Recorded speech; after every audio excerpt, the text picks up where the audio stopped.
Hello my dear children, welcome back to the channel connect to commerce. बच्चों, हम staffing की definition, importance और उसका स्कोप डिस्कस कर चुके हैं कि स्टाफिंग जो है एक ह्यूमन रिसोर्स मैनेजमेंट का एक पार्ट है।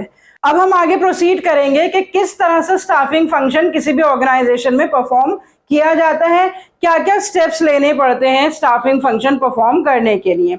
मैंने आपको बच्चों पहले भी बताया था कि स्टाफिंग का मतलब होता है procurement, maintenance and development of the man power.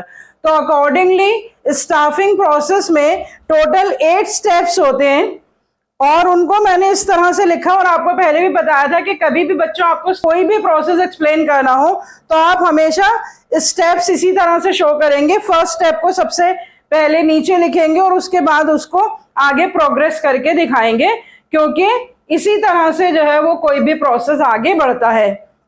तो पहले इनके स्टेप्स नोट कर लीजिए आप।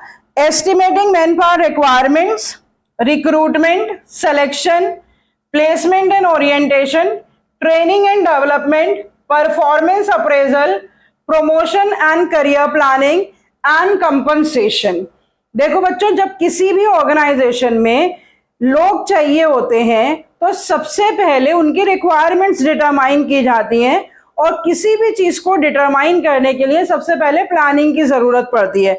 जैसे हमने मैनेजमेंट प्रोसेस में देखा था कि सबसे पहला स्टेप जो होता है वो प्लानिंग होता है। तो यहाँ पे ह्यूमन रिसोर्स की रिक्वायरमेंट्स डिटरमाइन हो रही हैं, तो यहाँ पे सबसे पहला स्टेप क्या होगा? मैन पावर प्लानिंग, क्योंकि प्लानिंग तो पहला स्टेप होता है, लेकिन क्योंकि मैन पावर से रिलेटेड है तो यहाँ पे ह्यूमन रिक्वायरमेंट्स को डिटरमाइन करने के लिए, उनको एस्टिमेट करने के लिए first step will be called as man power planning. तो यहाँ पे estimating the man power requirements को हम क्या लिखेंगे? Man power planning. ये पहला स्टेप होता है स्टाफिंग प्रोसेस का, जिसमें क्वालिटेटिव और क्वांटिटेटिव दोनों तरह की रिक्वायरमेंट्स डिटरमाइन की जाती है कि कितने लोग चाहिए और किस तरह के लोग चाहिए, जिसको हम कहते हैं जॉब डिस्क्रिप्शन। फिर उसके बाद इसमें दो तरह की एनालिसिस की जाती है, एक होती है वर्कलोड एनालिसिस और एक होती है वर्कफोर्स एनालिसिस। इसमें क्वेश्चन आता है 1 मार्कर भी आता है, you can be asked the question of 3 marks also, तो इसको ध्यान से सुन लीजिए। वर्कलोड का मतलब होता है कि number and type of human resources required, कितने लोग और किस तरह के लोग चाहिए। और वर्कफोर्स एनालिसिस का मतलब होता है number and type of human resources available, कि ऑर्गेनाइजेशन में कितने और किस तरह के लोग ऑलरेडी अवेलेबल हैं। क्यों ये एनालिसिस की जाती है बच्चों? इन दोनों के डिफरेंस से क्या पता लगता है कि अंडर स्टाफिंग या ओवर स्टाफिंग तो नहीं है, क्योंकि अगर नंबर ऑफ रिसोर्सेज जो रिक्वायर्ड हैं अगर वो ज्यादा है और अवेलेबल जो है वो कम है, तो इसका मतलब अंडर स्टाफिंग है और हमें आगे भी लोग चाहिए अभी ऑर्गेनाइजेशन में। और अगर number and type of human resources required कम है और अवेलेबल ज्यादा है, तो उसमें हमें आगे स्टाफिंग प्रोसेस की जरूरत नहीं है, बल्कि जो अवेलेबल है उनको या तो ट्रांसफर किया जाएगा या उनको ले ऑफ किया जाएगा या हटाया जाएगा, रिट्रेंच किया जाएगा। तो ये सबसे पहले स्टेप में दो तरह की एनालिसिस की जाती है, वर्कलोड एंड वर्कफोर्स, जिससे अंडर स्टाफिंग और ओवर स्टाफिंग पता लगता है। दोनों ही ऑर्गेनाइजेशन के लिए अच्छे नहीं माने जाते, ना तो कोई ऑर्गेनाइजेशन अंडर स्टाफ्ड होनी चाहिए ना ओवर स्टाफ्ड होनी चाहिए। The people must be available at the right time and in right quantity end of right quality. तो इस स्टेप से ये पता लग जाता है कि किस तरह से बेसिक रिक्वायरमेंट्स को आगे फिल किया जाएगा। ठीक है बच्चों। उसके बाद सेकेंड स्टेप होता है रिक्रूटमेंट। रिक्रूटमेंट, सिलेक्शन और ट्रेनिंग, ये तीनों स्टेप्स अभी हम डिटेल में आगे करेंगे। तो अभी जब हम प्रोसेस कर रहे हैं तो हम थोड़ा थोड़ा सा एक एक दो लाइनें ही इसके बारे में जानेंगे। रिक्रूटमेंट का मतलब होता है process of searching the prospective employees and stimulating them to apply for the jobs in the organisation. कि अब जो हमने रिक्वायरमेंट्स डिटरमाइन की हैं उन रिक्वायरमेंट्स को कहां से पूरा किया जाएगा, तो हमें सोर्सेस ढूंढने होते हैं। अभी हम आगे पढ़ेंगे कि या तो इंटरनली या एक्सटर्नली किसी भी तरह से लोगों को अप्रोच किया जाता है। तो we have to find the source for prospective candidates, कि कौन से फ्यूचर कैंडिडेट्स अवेलेबल हो सकते हैं और उनको कैसे कांटेक्ट किया जाए।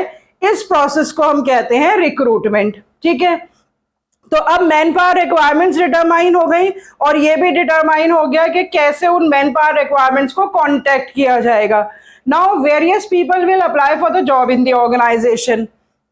उसके बाद क्योंकि हमारे पास वैकेंसीज तो लिमिटेड होंगी, कोई एक या दो, तो अब उन सबको तो अपॉइंट कर नहीं सकते, तो एक प्रोसीजर फॉलो किया जाएगा उनको शॉर्टलिस्ट करने का और उनमें से कुछ लोगों को सेलेक्ट करने का, दैट इज कॉल्ड सिलेक्शन।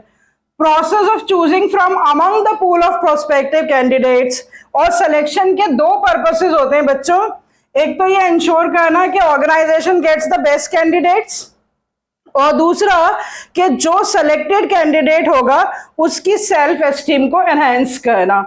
इसीलिए सिलेक्शन किया जाता है ताकि लोगों को भी ये पता लगे कि कितनी रिगरस प्रोसेस के बाद जो है एक पर्टिकुलर कैंडिडेट को सेलेक्ट किया गया है। It means he is capable of getting that particular position और द जॉब। तो सिलेक्शन जो प्रोसीजर है वो एक ऐसा प्रोसीजर है जिसमें से अवेलेबल कैंडिडेट्स में से बेस्ट पॉसिबल कैंडिडेट्स को सेलेक्ट किया जाता है। फिर उसके बाद आ जाता है प्लेसमेंट एंड ओरिएंटेशन। प्लेसमेंट का मतलब to place the person, employ occupying the post. It means it is the step where the selected candidate is provided job for which he is selected। ठीक है, और उसके बाद ओरिएंटेशन का मतलब होता है introduction, introducing the selected employee to the other employees and making him familiar with the rules and the policies। Basically introduction जो है वो टू वे होता है, एम्प्लॉय को ऑर्गेनाइजेशन से इंट्रोड्यूस करना और ऑर्गेनाइजेशन के रूल्स एंड रेगुलेशंस या पॉलिसीज जो है वो एम्प्लॉय को बताना। तो उससे क्या होगा कि जो पर्टिकुलरली सिलेक्टेड कैंडिडेट है उसको हर तरह की जो है वो बात पता चल जाएगी कि किस तरह का वर्क एटमॉस्फेयर है, कौन लोग ऑलरेडी काम कर रहे हैं, और वो थोड़ा सा कंफर्टेबल हो जाएगा ऑर्गेनाइजेशन के साथ। क्योंकि कितना भी एक्सपीरियंस या क्वालिफाइड पर्सन हम अपॉइंट कर लें, लेकिन शुरू में हेसिटेशन होता है और थोड़ा टाइम लगता है एडजस्टमेंट में, और उस टाइम को थोड़ा शॉर्ट कर दे या एम्प्लॉय कंफर्टेबल हो जाए तो उसके लिए क्या किया जाता है, ओरिएंटेशन। तो यहां तक के स्टेप्स में एक्चुअली मैन पावर प्रोक्योर होके प्लेस हो गई। लेकिन अब मैंने जैसे बताया कि कितना भी एक्सपीरियंस पर्सन क्यों ना हो, अपनी जॉब रिक्वायरमेंट्स के हिसाब से उसको पर्टिकुलर टाइप ऑफ ट्रेनिंग देनी पड़ती है और उसको अपडेटेड रखा जाता है। तो उसके लिए आगे के स्टेप्स लिए जाएंगे। So this is not the end of the staffing process. There are certain further steps to be taken, that is training and development, performance appraisal, promotion and career planning, and compensation. So what is done in these steps? Now let's see. Next step is training and development. इसको हम detail में भी बाद में करेंगे, लेकिन इन दोनों की डेफिनेशन अभी आपको स्टाफिंग प्रोसेस में समझ में आनी चाहिए। The process of imparting education and skills to perform the specific jobs is called training, and the process of offering the opportunities for career advancement and overall growth is called development। इसका मतलब कि जब employees को place कर दिया जाता है तो उसके बाद ये देखा जाता है कि अभी फर्दर इनको क्या चीज सीखने की जरूरत है, कुछ स्पेसिफिक चीज की जरूरत है सिखाने की, तो उसके लिए ट्रेनिंग, और ओवरऑल इस तरह का एटमॉस्फेयर बनाना कि एम्प्लॉइज का जो ग्रोथ है वो लगातार होती रहे, उनको हमेशा अपडेटेड रखना। तो उस तरह के जो स्टेप्स लिए जाते हैं, they are the part of the development. Clear? उसके बाद आ जाइए नेक्स्ट स्टेप पे, परफॉर्मेंस अप्रेजल।